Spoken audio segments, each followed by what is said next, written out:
জায়গার অসংকুলান।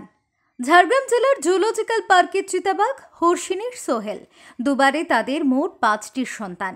স্বাভাবিকভাবেই জায়গার সংকুলান হচ্ছে না, আর তাই এবার ঘর ভাঙতে চলেছে হর্ষিনীর সোহেলের। বেশ কয়েক বছর আগে খুনি হর্ষিনীকে ধরে উত্তরবঙ্গ থেকে আনা হয়েছিল ঝাড়গ্রামে। সাজা যাবজ্জীবন বন্দি দশা। যদিও তার মন ভালো করার জন্য সেই উত্তরবঙ্গ থেকে আনা তার সঙ্গীকে তার সাথে থাকার ছাড়পত্র দেয় জুলজিক্যাল পার্ক কর্তৃপক্ষ। নাম সোহেল। দুজনের আলাপ পরিচয়, তারপরই প্রেম জমে ওঠে। ঘর বাঁধে দুজনে। এবার সেই ঘরই ভাঙার পালা। দুই ছেলে সুলতান আর শাহজাদাকে নিয়ে বাবা সোহেল পাড়ি দিচ্ছে কোচবিহারের রসিক বিলে। নতুন ঠিকানায় ঝাড়গ্রামে এবার সদ্য হওয়া 3 সন্তানকে নিয়ে থাকবে মা হর্ষিনী। আর এই পরিবার ভাঙায় মানসিকভাবে কিছুটা বিধ্বস্ত রেস্কিউ সেন্টারের কর্মী আধিকারিকরা। মন খারাপ তাদের।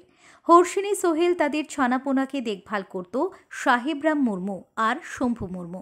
তাদের বাচ্চাদেরও নিজেদের সন্তানের মতোই মানুষ করেছেন তারা।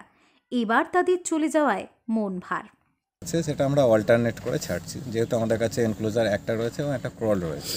তো এখান থেকে বেশ কয়েকটাকে সরিয়ে দেওয়ার ভাবনা চিন্তা হয়েছে শোনা। আমরা প্রস্তাব পাঠিয়েছি, সেটা অ্যাপ্রুভালও হয়ে গেছে। আমরা তার পরিকল্পনা করছি, খুব শীঘ্রই এখান থেকে আমরা অন্যত্র পাঠাবো। কি প্রস্তাব পাঠিয়েছিলেন?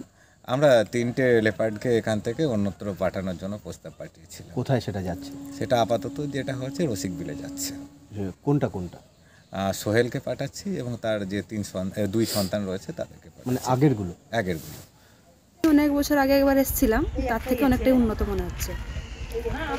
মানুষজনের কীরকম সমাবেশ দেখছেন? আগের থেকে বেশি। আগে আপনি এসেছিলেন, সেই সময় থেকে এখন কি কি পরিবর্তন দেখছেন? অনেক কিছুই চেঞ্জ মনে হচ্ছে। আগে এই বাঘটাগ এত কিছু ছিল না, এখন দেখছি অনেক কিছুই উন্নত হয়েছে, অনেক কিছু জিনিস আনা হয়েছে এখানে। মানে আগে যেরকম এতটা পর্যটক আসতেন না, এখন ঝাড়গ্রাম আসছেন মানেই ডিয়ার পার্কে প্রায় সবাই ঘুরতে আসে। তো আগের থেকে অনেক পর্যটক এখানে আসা যাওয়া করছেন, পিকনিক স্পট হিসেবেও এটা ব্যবহার করা হচ্ছে। তো মোটামুটি ভালো আগের থেকে। আপাতত খালি হয়ে যাবে এনক্লোজার। এদের চলে যাওয়ার পাশাপাশি কিছুটা খুশিও জানালেন এই জুলজিক্যাল পার্কের রেঞ্জার অতুল প্রসাদ দে। ছোট জায়গায় থাকতে সমস্যা হচ্ছে, তাই রসিক বিলে বড় এনক্লোজার পাবে। এদের ফেয়ারওয়েলের ব্যবস্থাও করা হচ্ছে। ঝাড়গ্রাম জুলজিক্যাল পার্কে এখন স্বজন বিদায়ের বেদনা। ঝাড়গ্রাম থেকে অরূপ ঘোষের রিপোর্ট, ওঙ্কার বাংলা।